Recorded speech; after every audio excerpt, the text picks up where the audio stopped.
कस्तो उनीहरू आएको फ्राई गरेर मासु फ्राई ब्रोइलरको अब चाहिँ यो फेरि उसमा हालिन्छ पुरै धुवाइ धुवा भयो के हो मटर हो के अरे ऊ हो प्याजको ऊ हो प्याज अनि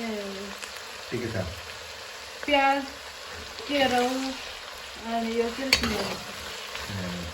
प्याजको पत्ता होइन हरियो प्याजको पत्ता त अन्त हरियो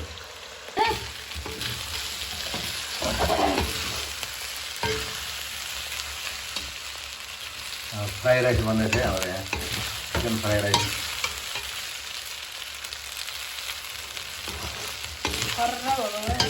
अलिक भात पऱ्यो पानी बढी भएर हो पानी बढी होइन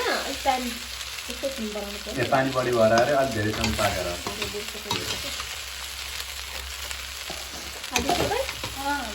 तलको हाल्नु पऱ्यो हाल्नु तलको झन् सुक्छ कि माथिको